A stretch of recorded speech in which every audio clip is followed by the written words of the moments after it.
That's exactly why I'm not at the forefront, me personally, at hardcore personal one-on-one or even in group settings or larger crowds. I'm not into, trying to force people to believe in certain things or believe in certain ways.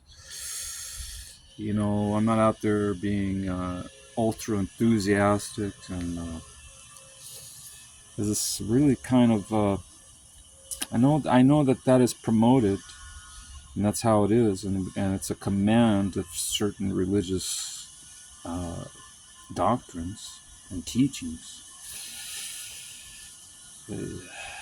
And I'm assuming that the society's changed, but not completely.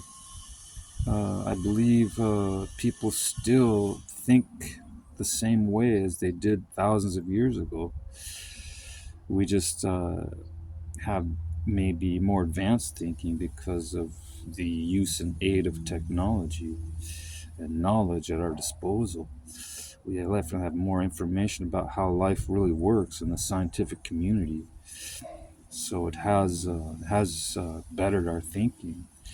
Even if you go back and listen to the Greek, the Greek lectures, the teachers, the philosophers, various cultures, around the world, ancient cultures in particular.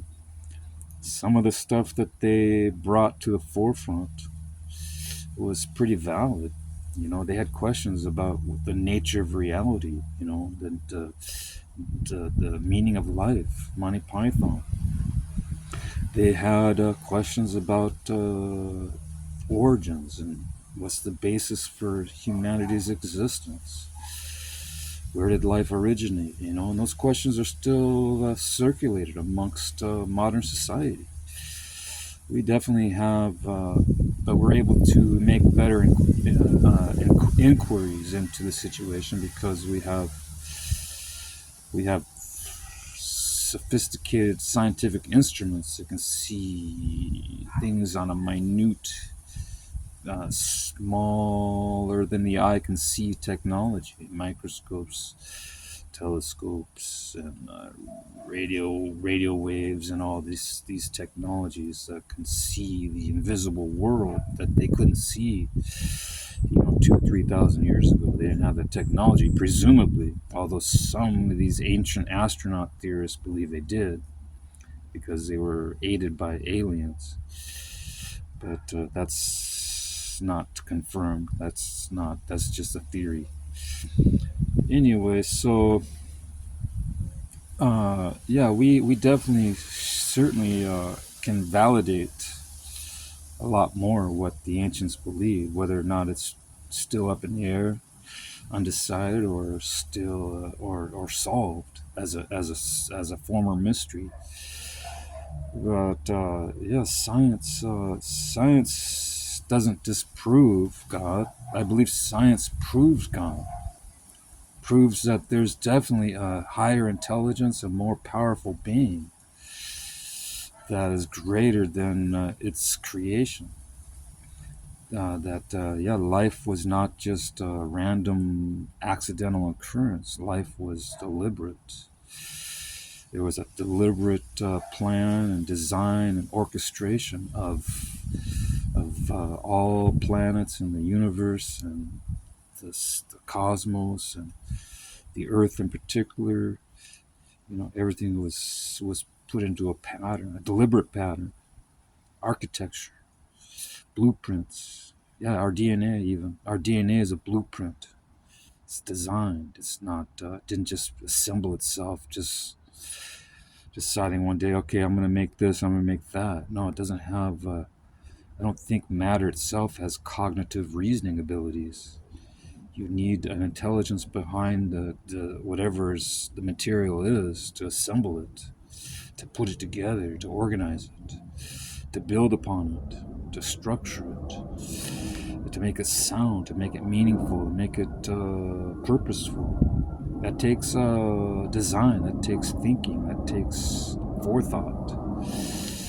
You can't just have this complex information like molecules and atoms that have a certain behavior. They have characteristics where they follow a pre-designed blueprint.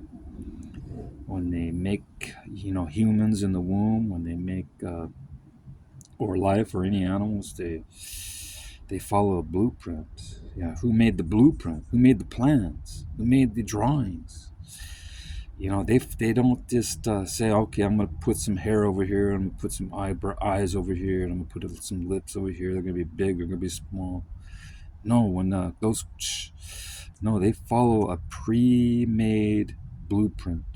Who made the blueprint? Who made the plan? Who made the program? Just like computers. Who makes these programs for the computers to operate? There's a designer, there's a programmer. Believe it or not, we just don't. Acknowledge it. We suppress it. We just kind of go about our own business and stand aloof at the ultimate reality that we're in God's creation. There's no doubt about it. We can come up with other arguments or theories that are contrary to that, or maybe differ a little bit. But the ultimate reality is we're not here by accident. We're here by purpose. We're here for a reason. It's calculated. It's devised. And just like a building project, when I need some wood, I need some roof tiles, I need some electrical wiring, I need some pipes for plumbing, I need some concrete so I can pour the foundation. I need some hardware so I can put it all together: screws, nails, fasteners, straps, all this stuff.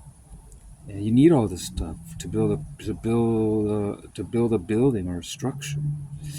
Well, guess what? That's what our atoms and our DNA is. They're building blocks. They're material for God to organize. Isn't that amazing? I mean, to think that it all just happened by chance, without any kind of organization, or just poof, voila, Earth, Mars, Moon, stars, rotations, orbits, and there it is. Wow, amazing! Just happened all by itself. That's a miracle. No, it's not a miracle. It's a miracle if someone put it together. Maybe it's not even a miracle. Maybe we just perceive it as a miracle. Because how could it be a miracle if it was designed, if it was meant to be? That's forethought. That's not just. I mean, it is divine. It is. I guess it could be a miracle from a certain point of view, because miracle of life. I mean, the odds against life are tremendous. Everything has to be perfect. You can't have any kind of flaw in its, at least in the original design. There was no flaw according to the creation stories. In creation, everything was good, everything was perfect, everything was right. Something happened later that's where chaos and disorganization came in. Sin, they call it, came in and kind of disrupted that perfection. It corrupted it. There was a corruption that was introduced that distorted the original perfection. It brought disunity, it brought imperfections, it brought corruption. So according to the ancients, originally it was all perfect. There were no flaws.